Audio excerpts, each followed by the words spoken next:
I'll be the last one left when the lights go out. Hello everyone, আমি শুভ্রজিৎ। তো আজকে আমি একটা হলিউড সিনেমা রিভিউ করব। তো সেই সিনেমাটার নাম হচ্ছে নসফেরাটু। এটা ক্রিসমাসের দিন 2024 সালে রিলিজ হয়েছিল। তো এই নসফেরাটু হচ্ছে 1922 সালে কিন্তু ওই নামে আরেকটা সিনেমা হয়েছিল। তখনকার সময় সাইলেন্ট ফিল্মস হতো, সাইলেন্ট এরা। তো সেই নসফেরাটুর আর কি এটা রিমেক।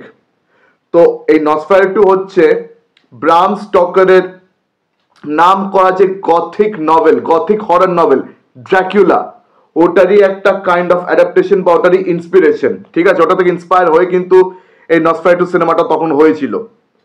তো ওই নসফেরাটু সিনেমাতে কিন্তু ড্র্যাকুলার গল্প ইউজ করা হয়েছে, কিন্তু ওখানে কিছু চেঞ্জেস করা হয়েছে। 1922 সিনেমাতেও কিন্তু চেঞ্জেস করা হয়েছিল।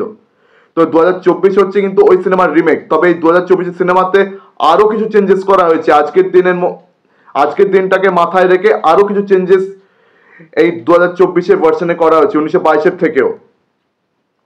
যেমন আপনার 1922 সালের সিনেমাতেও দেখবেন ক্যারেক্টার গুলোর নাম চেঞ্জ করে দিয়েছিল, লোকেশন চেঞ্জ করে দিয়েছিল, আরো অনেক কিছু চেঞ্জ করেছিল।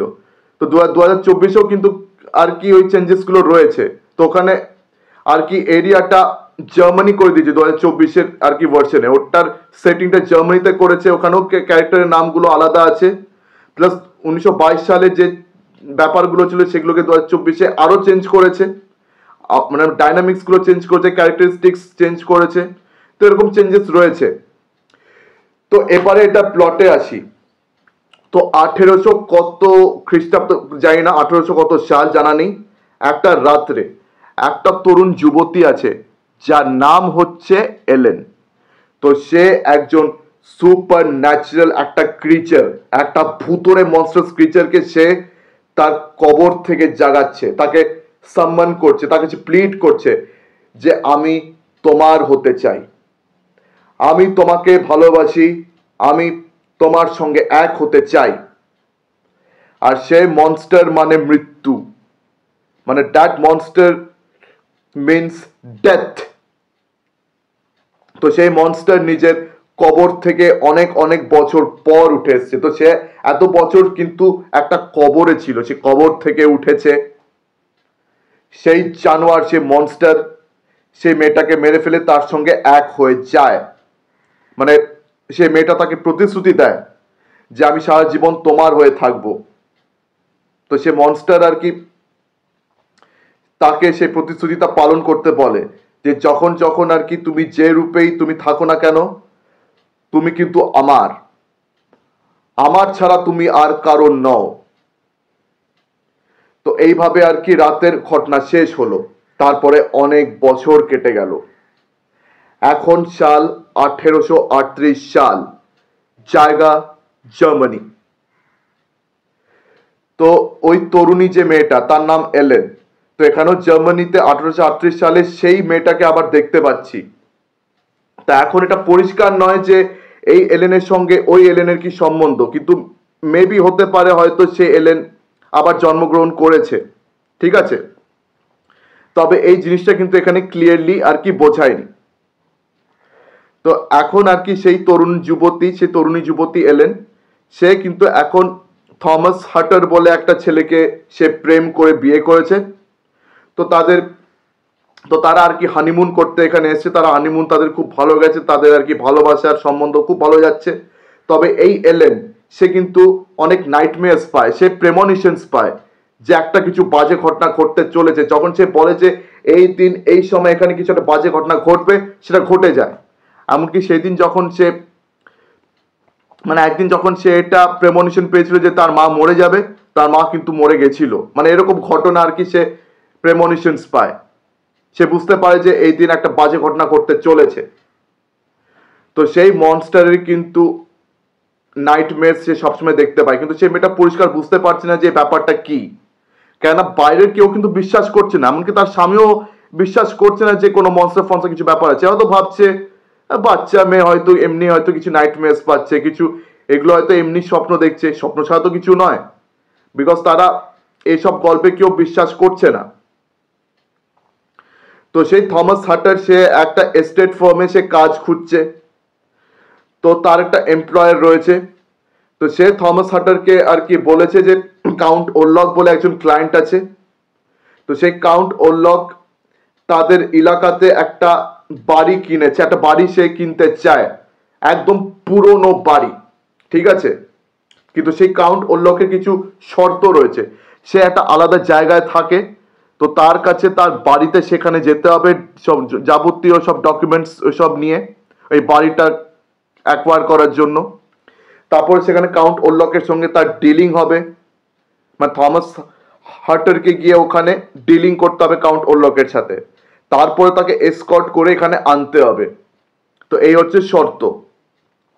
তো থমাস হার্টার যখন সেই জার্নিটা শুরু করতে যাবে, তখন এলেন কিন্তু তাকে বারবার বলে গেল যে প্লিজ যেও না, প্লিজ যেও না, তুমি কিন্তু সেখানে মরে যাবে, তোমার সঙ্গে কিন্তু আজব ঘটনা ঘটবে, আমি তোমাকেই ভালোবাসি, আমি তোমাকে ছাড়া থাকতে পারবো না, বারবার কিন্তু বলে গেল।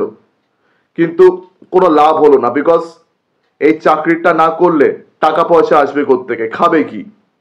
তো থমাস হার্টার আর কি সেই জার্নিতে বেরিয়ে পড়লো, কিন্তু যবে থেকে আর কি সেই জার্নিতে বেরিয়ে পড়েছে তার সঙ্গে অনেক আজব আজব সব ঘটনা ঘটা শুরু করলো। সে একটা ইন মানে রেস্টুরেন্ট হোটেল তখনকার সময়, তো সে ওই ইনে আর কি থাকতে এলো, তো সেই ইনেও কিন্তু অনেক আজব আজব ঘটনা ঘটলো। সেখানে যখন সে একবার আর কি কাউন্ট ওরলকের নাম নিল, তখন সবাই ভয় পেয়ে গেল, মানে কার নাম নিয়েছো তুমি, এটা এরকম নাম নিতে তোমার লজ্জা করে না, মানে সবাই এরকম রিয়াক্ট করছে, বিকজ কাউন্ট ওরলকের নাম শুনে সবাই ভয় পেয়ে গেছে, আর সবাই তাকে বলছে যে ওই বাড়িতে একদম যেও না, ওখানে একদম যেও না। আর সেই রাতে আর কি ওই ইনে আরো অনেক অনেক আজব আজব কিছু ঘটনা ঘটছে, থমাস হার্টারের সাথেও কিন্তু অনেক আজব ঘটনা ঘটছে। মানে যবে থেকে ও এই জার্নিটা শুরু করলো যে কাউন্ট ওরলকের সঙ্গে তাকে দেখা করতে হবে ওই জার্নিটা, তবে থেকে তাদের বিবাহিত জীবন পুরোপুরি বদলে গেল। তাদের সদ্য বিয়ে হয়েছিল, তো ইয়াং এলেন তার নাইটমেয়ার্স দেখাটা আরো বেড়ে গেছে, তো সে আরো ভয় পাচ্ছে, তো সে আর কি প্রিমনিশনস পাচ্ছে যে তার হাজবেন্ডের সঙ্গে কিছু ঘটনা ঘটছে, কিছু মানে বাজে ব্যাপার স্যাপার ঘটছে। আর থমাস হার্টার কিন্তু সে ভয় ভয় আর কি সে পেট্রিফাইড হয়ে গেছে, মানে এবারে সে কি করবে কি করবে না, মানে সে ভাবছে, কারণ সে অনেক আজব আজব কিছু জিনিস দেখছে। তো সেগুলো আর কি আর বেশি এখানে আমি ডিটেলে বলবো না, প্লট সম্বন্ধে আমি কোনো কথা এখানে বলতে চাই না। আমি চাই যে আপনারা এই সিনেমাটা অবশ্যই দেখুন, ঠিক আছে। বাদ বাকি কি ঘটনা ঘটেছে ঘটনি এটা জানার জন্য আপনাকে এই সিনেমাটা এবারে দেখতে হবে। তো এটা কিন্তু একটা ভয়ানক একটা হরর সিনেমা, ঠিক আছে, স্ট্রিক্টলি এ রেটেড, তার মানে 18 বছর বয়সের নিচে যেন কেউ এই সিনেমাটি যেন দর্শন না করে। তো এখানে প্রচুর আর কি গোরি সিনস রয়েছে, আর যারা ড্রাকুলা সম্বন্ধে জানেন তারা এটা খুব ভালো করে জানবেন যে ড্রাকুলা কিন্তু একটা ভ্যাম্পায়ার, যে মানুষের রক্ত খেয়ে থাকে। তো এখানে নসফেরাটু সেও কিন্তু মানে ওই ড্রাকুলাই, যদিও গল্পে অনেক চেঞ্জেস করেছে, সে নসফেরাটু কিন্তু মানুষের রক্ত খায়। তো এখানে মানে ওরকম অনেক গোরি ব্রুটাল সিনস রয়েছে, ঠিক আছে, যেগুলো দেখলে, আর প্লাস কিছু ব্রুটাল হরর সিনস আছে, সেগুলো দেখলে কিন্তু আপনাদের গায়ে একটা ছ্যাত করে উঠবে, মানে হঠাৎ করে আপনার চমকে উঠবেন, আপনারা ভয় পাবেন, স্কেরি মোমেন্টস আছে। তো এই জিনিসপত্রগুলো কিন্তু সিনেমাতে খুব বেশি করে মজুদ আছে। তবে হ্যাঁ, ডিরেকশন খুব ভালো হয়েছে, অ্যান্ড স্ক্রিন প্লে তো অবশ্যই খুব ভালো হয়েছে, অ্যান্ড অ্যাক্টিং পারফরমেন্সেস মানে দেখে আমার মনে হলো যেন একটা থিয়েটারে আমি প্লে দেখতে এসেছি, সেটা নাটক দেখতে এসেছি থিয়েটারে, মানে সেরকম নাটকীয় পারফরমেন্সেস সবার হয়েছে, সবাই দারুণ পারফর্ম করেছে। এই ইয়াং এলেন, এই মেয়েটার রোল প্লে করেছেন জনি টেপের কন্যা। জনি টেপকে তো আপনারা সবাই জানেন, হলিউডের একটা বড় সুপারস্টার, তার মেয়ে এই রোলটা প্লে করেছে, তো সে কিন্তু দারুণ অ্যাক্টিং করেছে। অ্যান্ড প্লাস যে এখানে নসফেরাটু মানে এই গল্পের ড্রাকুলা যে হয়েছে, তারও পারফরমেন্স সুপার অসাম হয়েছে, মানে প্রত্যেকেরই পারফরমেন্স দারুণ হয়েছে, যতগুলো সাইড ক্যারেক্টার্স রয়েছে প্রত্যেকের পারফরমেন্সেস দারুণ হয়েছে। উইলিয়াম ড্যাফো বলে একজন নাম করা হলিউডের অ্যাক্টর আছে, যাকে আপনারা স্পাইডারম্যানের গ্রিন গবলিন হিসেবে চিনেই থাকবেন, বা আরো অনেক সিনেমা তো সে করেইছে, তো তারও পারফরমেন্স এখানে অসাম ফ্যান্টাস্টিক হয়েছে। তো পারফরমেন্স সবার ভালো হয়েছে, সিনেমা বেশ ভালো হয়েছে, হরর এলিমেন্টস, গথিক এলিমেন্টস খুব সুন্দরভাবে এখানে আর কি প্রেজেন্ট করা হয়েছে, প্লাস কিছু ব্রুটাল আর কি হরর সিনস আছে, কিছু ব্রুটাল মানে গোরি সিনস আছে, ঠিক আছে, যেগুলো দেখলে আপনাদের একটু আনইজি ফিল হতে পারে। অ্যান্ড তার সঙ্গে কিছু হরর সিনস, ভয়ানক হরর সিনস, মানে জাস্ট ভাবুন কিরকম একটা ছ্যাঁতে একটা গা ছমছমে একটা ব্যাপার। আমি কিন্তু এই ব্যাপারটা সিনেমা হলে বেশ ভালো রকম পেয়েছি, মানে মনে হচ্ছে যেন একটা থিয়েটারের নাটক দেখছি, এত ভালো লাগছিল সিনেমাটা। তো যারা আর কি হরর ফিল্মের ফ্যান, যারা আর কি হরর সিনেমা দেখতে ভালোবাসেন, তাদের এই সিনেমাটা কিন্তু অবশ্যই একবার দেখে আসা উচিত, ঠিক আছে। এরকম হরর সিনেমা কিন্তু আজকাল খুব একটা হয় না, মানে হরর সিনেমা প্রচুর হয় কিন্তু এত দারুণ হরর সিনেমা খুব একটা হয় না। সবকটা হরর সিনেমা এত ভালো এত দারুণ কিন্তু হয় না। তো আজকের দিনে এটা কিন্তু খুব দারুণ একটা হরর সিনেমা হয়েছে। আর এটা কিন্তু আপনারা অবশ্যই জানেন ড্রাকুলার এক ধরনের অ্যাডাপ্টেশন বা ইন্সপিরেশন। যারা ড্রাকুলার গল্প সম্বন্ধে পড়েছেন বা যারা জানেন তাদের কিন্তু এই সিনেমাটা আরো ভালো লাগবে। অ্যান্ড বিশেষ করে হরর ফিল্মের ফ্যান্সদের জন্য দারুণ ট্রিট একটা। তো আপনাদের এই সিনেমাটা অবশ্যই গিয়ে দেখা উচিত। তো আপনাদের মধ্যে যা যা এই সিনেমাটা অলরেডি দেখে ফেলেছেন আমাকে কমেন্ট সেকশনে অবশ্যই জানান যে আপনাদের এই সিনেমাটা কেমন লেগেছে। আর যারা যারা এখনো দেখেননি, বিশেষ করে যদি আগেই বলেছি যদি আপনারা হরর এই জনরার ফ্যান হন তাহলে অবশ্যই দেখা উচিত।